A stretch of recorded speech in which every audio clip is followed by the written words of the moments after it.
It's no secret now that Sonic Frontiers has turned out to be a pretty decent Sonic game, especially with Update 2 now having been released.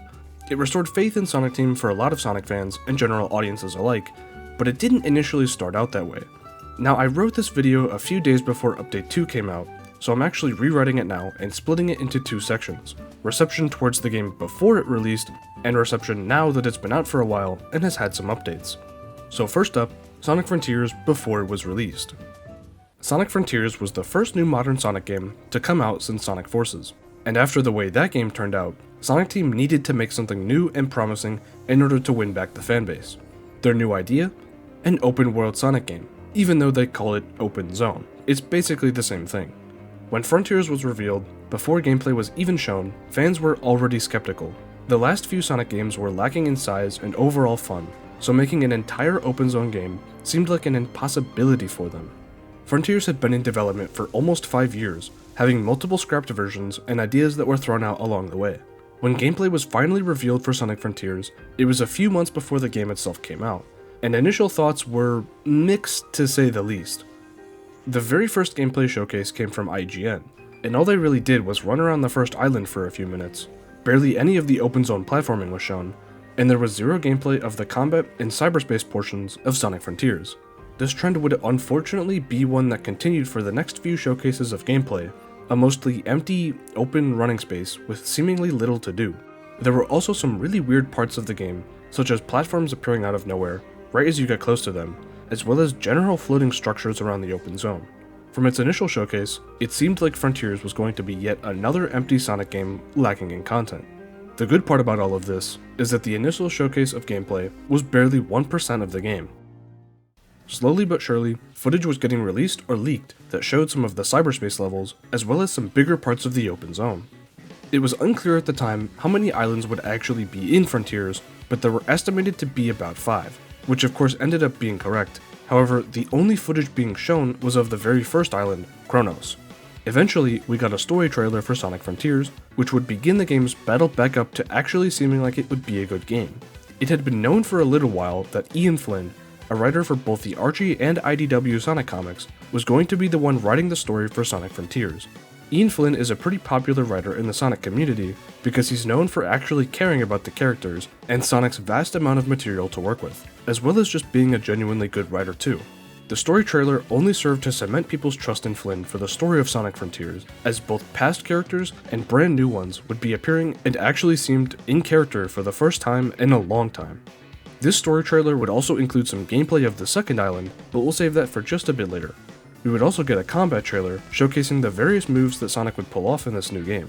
Combat in a Sonic game was something that hadn't really been seen before since the slow Werehog combat in Sonic Unleashed, but this combat looked fast, fluid, and fun.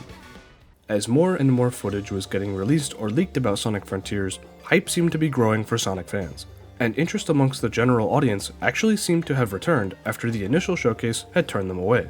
As I mentioned, gameplay of the second island also was released during the story trailer, and this was one of the crucial moments that put Sonic Frontiers back on the table for a lot of people.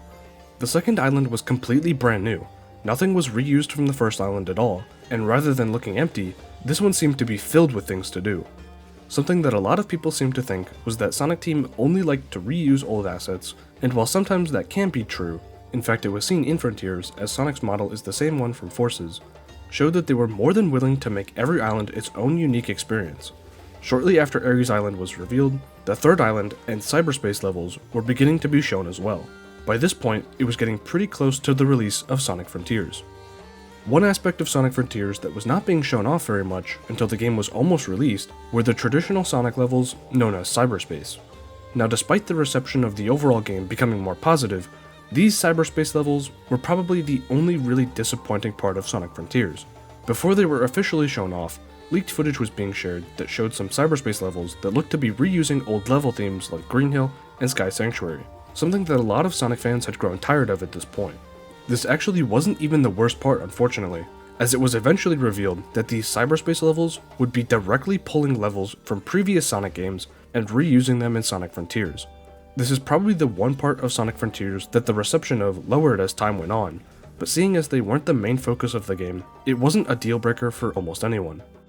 A few days before Frontiers released, an animated short featuring Knuckles was released on YouTube. In this short, we learned how and why Knuckles came to be on Ares Island in the first place. The animation and storytelling were both excellent in the Knuckles short, and I do recommend watching it if you haven't, even if you've already played Sonic Frontiers.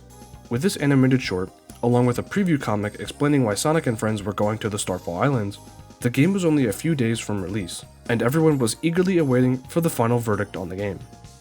November 8th, 2022. Sonic Frontiers finally released with pretty glowing reviews from almost every Sonic fan, and even the general audience was pleased with how Frontiers turned out. Rather than having an empty world with slow movement, lackluster combat, and short repetitive gameplay, Sonic Frontiers provided around 20 hours of different and fun Sonic gameplay, which was the longest Sonic game up until that point. And even if some aspects didn't 100% meet fan expectations, it was still a really solid game at the end of the day. Sonic Frontiers had to fight an uphill battle ever since its first gameplay reveal in June, and it still managed to win that battle.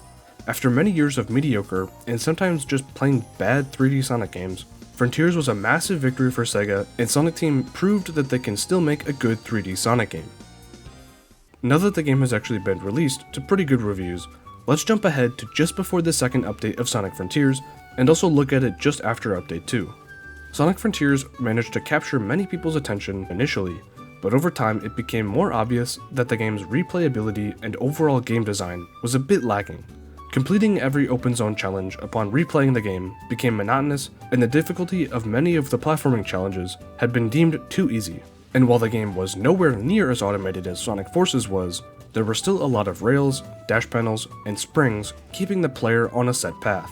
Now while the game still wasn't considered bad by almost anyone, its monotony and lack of replayability made some people re-evaluate how high they had initially thought of it. For me personally, I hadn't replayed the entire game all the way through until Update 2 actually released, so I hadn't felt this sentiment as much, but I could definitely see how some people came to that conclusion. So is all that to say that nobody likes Sonic Frontiers anymore? Or that nobody was buying and playing the game? Well, it actually turned out to be the opposite, at least for the larger audience, because Sonic Frontiers has become the best-selling Sonic game ever as of March of 2023, beating out the previous record holder, Sonic Heroes, which had held that title for 16 years. Now that didn't just happen all of a sudden either. It was actually in March of 2023 that the first update for Sonic Frontiers released, which I assume led to a lot of people that hadn't previously checked out Sonic Frontiers to see what it was all about. Now this first update for Sonic Frontiers wasn't really that crazy. It added 2 new challenge modes which were a nice addition, and also allowed you to replay the Titan boss fights easily, and it also brought the jukebox and photo mode with it. But even this first update for Sonic Frontiers eventually led people to coming to the same sentiment that they had before this update released. So then where do I think the change really happened? When did Sonic Frontiers really redeem itself? Well, as I said, I think that happened when the game actually came out, but that was because the game was just marketed badly to begin with. I think Sonic Frontiers has had 2 redemptions, and the second one has now been seen with Update 2 of Sonic Frontiers. And largely, I think this is actually a more major win for Sonic Team in general, even going beyond Sonic Frontiers. Update 2 for Sonic Frontiers added a lot of different stuff. I have an entire video if you want to hear me go more in depth about it, but I think the largest part of Update 2 was the addition of what essentially was momentum for Sonic Frontiers. Looking back on it now, it's pretty crazy that the game didn't have this from the start, because it adds a ton of new ways to go about completing tasks within the open zone. I wasn't even someone that was upset about the game's initial lack of momentum. I think the game was designed around its exclusion, and it played fine without it, but now that I've actually gotten to play with it, it really adds the icing onto the cake that is Sonic Frontiers. Now like I mentioned, the game was initially built around not having any momentum, so most of the platforming challenges haven't really been improved, but as I said, I think this part of the redemption was largely a bigger win for Sonic Team, and Sonic games as a whole. Some of the new challenges added in Update 2 make use of the momentum added, and are really fun to complete. But because of these additions, I think it would be a pretty safe bet to make that the next Sonic game would probably include momentum, something almost everyone universally has been asking for. As long as Sonic Team doesn't completely pivot away from the ideas that Frontiers has built up, which is actually something they do pretty often, so maybe that bet isn't as safe as it seems. Regardless of that, it's pretty interesting to see that Sonic Team is definitely experimenting with new ideas, and I think this is where Sonic Frontiers has truly redeemed itself, from before release, to its release, and now post-release. Of course, Update 3 hasn't come out yet, but based on the roadmap, it seems like it will only make Sonic Frontiers even better. but I think at this point, Sonic Frontiers has genuinely proven itself to be thoroughly redeemed. Sonic Frontiers redeemed itself the first time because it set itself up for failure with its marketing.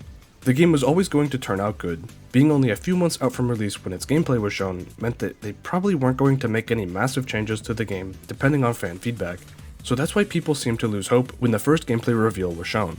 The uphill marketing battle Sega had to win in order to get people interested in Sonic Frontiers was not an easy one. First impressions are sometimes all you get from people, so it's a pretty massive W for them that they managed to still win that marketing battle. I definitely don't think it was Sega's intention to make Sonic Frontiers appear bad. I mean, what would they gain from that? Nor do I think it was IGN's intention either, but the way they released content showcases for Sonic Frontiers just wasn't a very smart move.